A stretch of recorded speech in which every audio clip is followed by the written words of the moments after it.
D'ailleurs, des manifestations ont lieu encore ce soir à Minneapolis pour dénoncer la présence des agents du ICE.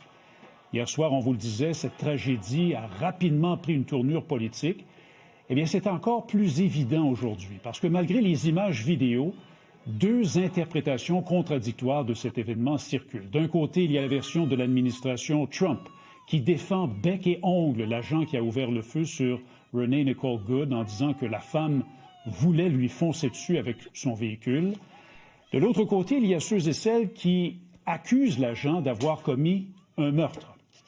Pour le vice-président des États-Unis, J.D. Vance, cette dernière interprétation est tordue et même insultante à l'endroit d'un agent expérimenté qui effectue un travail essentiel pour le bien de son pays. M. Vance a dit aujourd'hui que le public devrait être reconnaissant envers cet agent.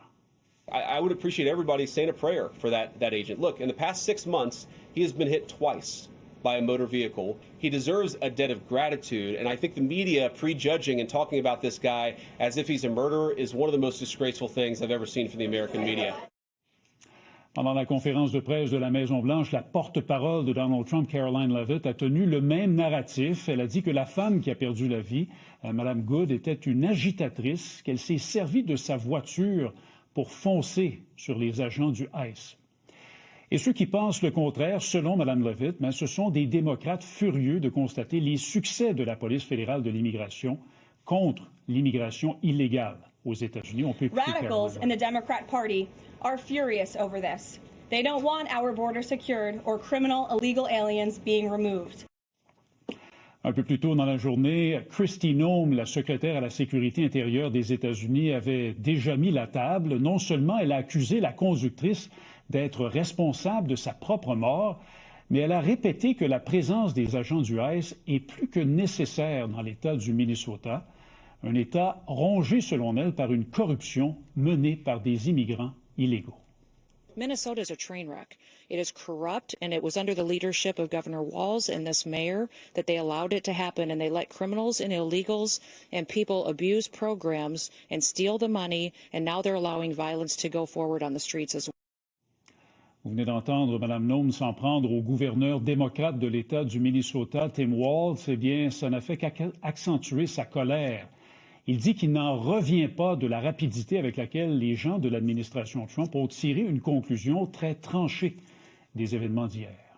It feels very, very difficult that we will get a fair outcome. And I say that only because people in positions of power have already passed judgment. From the president to the vice president to Kristi Noem have stood and told you things that are verifiably false, verifiably inaccurate. They have determined the character of a 37-year-old mom that they didn't even know, don't know.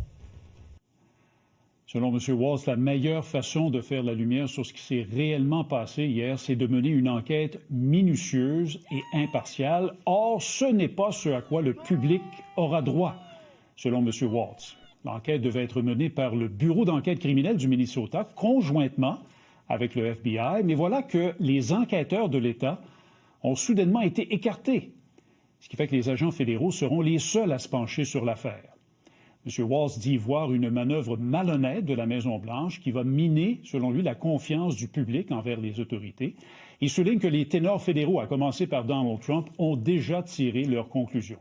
Autrement dit, que vaudront les conclusions de cette enquête fédérale quand les patrons ont déjà décidé qui a eu tort et qui a eu raison? Kristi Noem, elle, soutient que le Bureau d'enquête criminelle du Minnesota n'a pas juridiction sur l'affaire pour participer à cette enquête.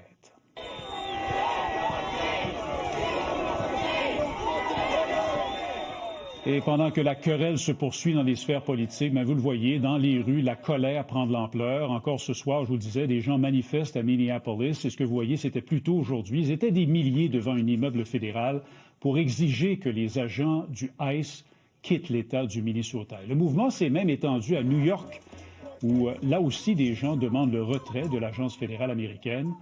Les manifestants disent que ICE répand un climat de terreur en utilisant la violence pour tenter de débusquer des immigrants illégaux.